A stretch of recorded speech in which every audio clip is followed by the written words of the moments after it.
Gold trusted gold buyers మీరు తాకట్టు పెట్టిన బంగారాన్ని విడిపించి ఈ రోజు ఉన్న మార్కెట్ ధరకు కొనబడను.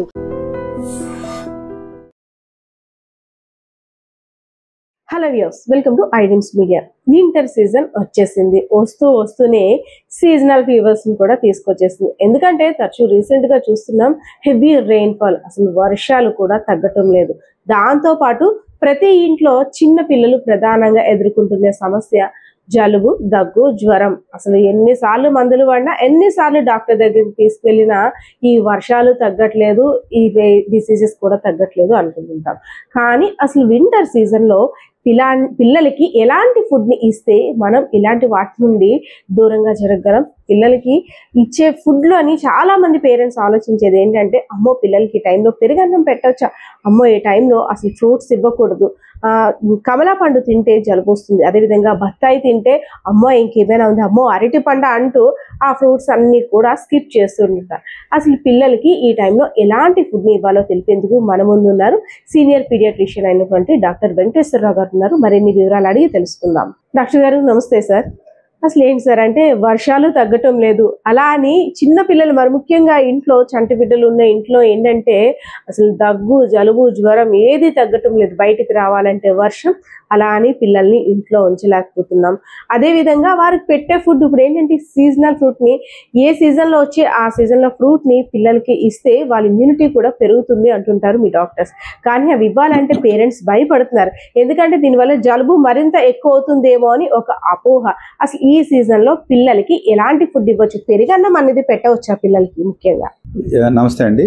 మనకి మాన్సూన్ బొనంజా అంటాం. ఎందుకోసం అంటే మాన్సూన్ టైంలో న్యాచురల్గా ఇమ్యూనిటీ అడల్ట్స్లోనే కాదు చిల్డ్రన్లో కూడా న్యాచురల్గా వాళ్ళ యొక్క వ్యాధి నిరోధక శక్తి డ్రాప్ అవుతుంది అనమాట. అందుకని వింటర్లో నెక్స్ట్ వాతావరణం కూడా పరిపూర్ణమైన వాతావరణం ఉంటుంది. ఏది వైరస్ పెరగడానికి, వర్షాలు పడడం మూలంగా వాటర్ స్టాగ్నేట్ అవుతుంది, దాంట్లోనేమో కలరా లాంటిది కానీ, లేకపోతే జాండీస్ లాంటిది కానీ, వైరస్లు కానీ ఇలాంటివన్నీ గ్రో అవ్వడానికి అవకాశం ఉంటుంది అనమాట. సో వైరస్లు ఉత్పత్తి అవ్వడానికి కానీ మంచి కన్వీనియంట్ అట్మాస్ఫియర్, ఎన్విరాన్మెంట్ మనకి సెప్టెంబర్ మాసం దగ్గర నుంచి ఎప్పుడైతే వర్షాలు స్టార్ట్ అవుతాయో అప్పటి స్టార్ట్ అవుతుంది. దాంతోపాటు న్యాచురల్గా కూడా మన ఇమ్యూనిటీ కొంచెం డ్రాప్ అవుతుంది అనమాట. ఈ రెండు ప్రతికూల పరిస్థితుల మూలంగా సడన్గా ఒకసారి సీజన్ అంటాం వాటిని మేము. సడన్గా ఒకసారి ఎక్కువ మంది పిల్లలు ఫ్యామిలీస్ ఇంట్లో అందరూ కూడా జలుబులు, దగ్గులు, జ్వరాలు, లేకపోతే వాంతులు, విరోచనాలు ఇలా అన్ని రకాలు ఉండడానికి గల కారణం అనమాట అది. సో ఎప్పుడైతే న్యాచురల్గా ఇమ్యూనిటీ తగ్గుతుందో ఆ ఇమ్యూనిటీ పెరగడానికి ఆహారం గురించి మనం ఆలోచించాలి. సంపూర్ణమైన ఆహారం తీసుకోవాలన్నమాట. ఎస్పెషల్లీ తీసుకునే ఆహారంలో ప్రోటీన్ శాతం ఎక్కువ ఉండేటట్టు చూడాలి. ఎందుకంటే ప్రోటీన్సే మన బాడీ యొక్క మజిల్ బిల్డర్స్. మన ఇమ్యూనిటీ యొక్క వ్యాధి నిరోధక శక్తి యొక్క ఏదైతే వ్యాధి నిరోధక శక్తి మన శరీరంలో ఉంటుందో వాడనికి కూడా ప్రోటీన్ అవసరం. కాబట్టి యావరేజ్గా ప్రతి బేబీ కూడా వాళ్ళ వయసు బట్టి ప్రోటీన్ కంటెంట్ తీసుకోవాలి. అంటే కనీసం 1 gram per KG body weight protein ప్రతి పిల్లలు కూడా మనకి తీసుకోవాలన్నమాట. అది ఎగ్స్ ద్వారా మనకి మంచి ప్రోటీన్, క్వాలిటీ ప్రోటీన్ వస్తుంది కాబట్టి డైలీ కూడా ఎగ్స్ ఇవ్వచ్చు. అలాగే ఆకుకూరల నుంచి కూడా మంచి ఆహారం మనకి ఇమ్యూనిటీ వస్తుంది కాబట్టి ఆకుకూరలు, కాయగూరలు మనకి ఇవ్వచ్చు. ఎస్పెషల్లీ నాన్ వెజిటేరియన్లో ఫిష్ ఐటమ్స్ లాంటిది న్యాచురల్ ఇమ్యూనిటీ పెంచుతుంది కాబట్టి అలాంటివి కూడా మన ఐటమ్స్ మనం వాళ్ళు ఇంక్లూడ్ చేసుకోవచ్చు. ఓన్లీ ఎవరికైతే ఈ సీజనల్గా ఆస్మా ప్రొవోక్ అవుతుందో, అండర్ 5 years అంటే 5 సంవత్సరాల పిల్లలకి వాతావరణంలో మార్పు వస్తే సడన్గా దగ్గు, గురుకు, ఆయాసంగా ఎప్పుడైతే స్టార్ట్ అవుతుందో అలాంటి వాళ్ళకి పలానా ఫుడ్ ఐటమ్ తీసుకోవడం మూలంగా వాళ్ళకి అది దగ్గు పెరగడానికి అవకాశం ఉంటుంది అనేది పేరెంట్స్ గమనిస్తారు కూడా. మన శాస్త్రీయం ప్రకారంగా కూడా 85% మంది పిల్లలకి ఈ సీజన్లో వచ్చి జలుబు, దగ్గులుగా, ఆయాసానికి కారణం ఏంటంటే వాతావరణంలో మార్పులే. చల్లగాలి, ధూళి, దుమ్ము, వైరసెస్ ఈ వీటి మూలంగానే ఎక్కువ వస్తుంది. 85%. కేవలం 10 నుంచి 15% మందికి మాత్రమే వాడు ఫుడ్లో ఎలర్జీస్ మూలంగా రావడానికి అవకాశం ఉంటుంది అనమాట. కామన్ ఫుడ్ ఐటమ్స్ మనం చెప్పింది ఏంటంటే కొబ్బరి నీళ్ళు, కొబ్బరికాయ, అరటిపండు, నిమ్మజాతి పళ్ళు ఈ పెట్టినప్పుడు దగ్గు పెరుగుతుందని పెరగచ్చు. కాబట్టి ఇలాంటి సీజన్లో ఎవరికైతే దగ్గు, గురుగు, ఆయాసం వస్తుందో తాత్కాలికంగా ఈ ఫ్రూట్స్ని అవాయిడ్ చేయమంటాము. మళ్ళీ ఫ్యూచర్లో మళ్ళీ ఇదే ఫ్రూట్స్ పెట్టిన తర్వాత దగ్గు రాకపోతే ఫ్యూచర్లో దగ్గు వచ్చినప్పుడు కూడా ఈ ఫ్రూట్స్ వాడుకున్నా మనకి సరిపోతుంది అనమాట.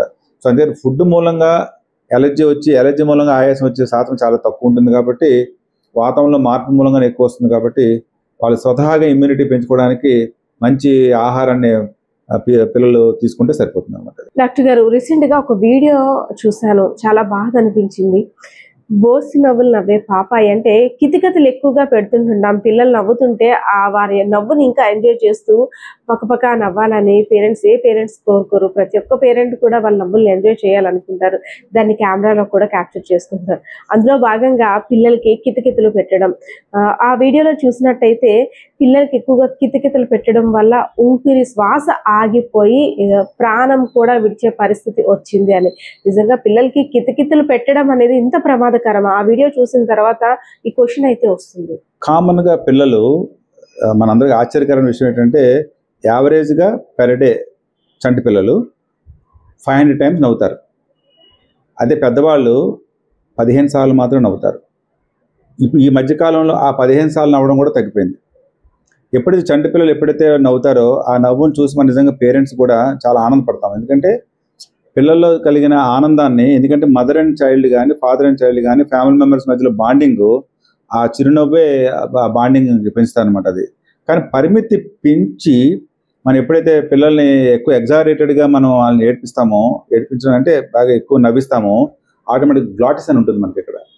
ఈ గ్లాటిస్ అన్నది సడన్గా ఎప్పుడైనా బ్లాక్ అయిపోతే, అంటే ఒకసారి మనకు ఉక్కురుబిక్కురు అయిపోవడానికి కారణం ఏంటంటే ఆ గ్లాటిస్లోకి ఏదైనా ఆహార పదార్థం వెళ్ళినా సరే మనకి ఇమీడియట్గా చోకింగ్ ఎఫెక్ట్ లాగా మనకు వచ్చేస్తుంది అనమాట. అది అలాంటి విండ్ పైప్ సడన్గా నేరో అయిపోయి, కొంతమంది సహజంగానే కొంచెం నేరో ఉంటుంది చంటి పిల్లలకి.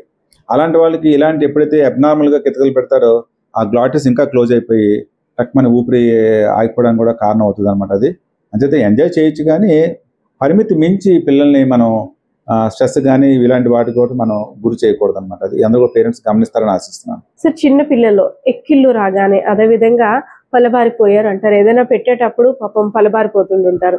సో వెంటనే వాటర్ అనేది పెట్టేస్తుంటాం. సో ఆ వాటర్ పెట్టడం వల్ల ఏదైనా ప్రాబ్లం ఉంటుందా? లేదు అంటే అసలు పట్టొచ్చా? అలా ఎక్కులు వచ్చేటప్పుడు పలబారేటప్పుడు పిల్లలకి వాటర్ అనేది ఇవ్వచ్చా? మీరు క్వశ్చన్లో 2 పదాలు వాడారు, ఎక్కిళ్ళు ఒకటి అండ్ పొలబారడం ఒకటి, 2 వేరు. ఎక్కిళ్ళు అన్నది ఏంటంటే ఎప్పుడైతే పిల్లలు ఆహారం తీసుకుంటున్నప్పుడు గాలి మింగేస్తారు. అది సీసాతో తాగిపించినా లేకపోతే పిల్లల్ని అలా ఊరంతా తిప్పి ఫుడ్ పెడుతున్నా తెలియని వాతావరణంలోని గాలి అంతా కూడా లోపలికి వెళ్ళిపోద్ది అనమాట. అది ఎప్పుడైతే ఎయిర్ లోపలికి వెళ్ళిపోయిన తర్వాత 2 విధాలుగా కానీ వాళ్ళు బయటకు తీయగలరు. ఒకటి త్యాంచడం మూలంగా, లేకపోతే మనం న్యాచురల్ గ్యాసెస్ పాస్ చేసేయాలి. ఈ 2 జరగకపోతే లోపల ట్రాప్ అయిపోద్ది. సంచిత ఏమవుతుందంటే ఎయిర్ ట్రాప్ అయిపోయి ఫ్రీగా బయటికి రాదు, కిందకి రాదు. అలాంటప్పుడు ఏం చేస్తుంటే లోపల మన డయాఫ్రమ్ని అది పుష్ చేస్తాం అనమాట. అందుకని అలా పుష్ చేసేకల్లా మనం ఎక్కువలాగా మనకు ఆ ఫీలింగ్ మనకి కలుగుతూ ఉంటుంది అనమాట. అది వేరు.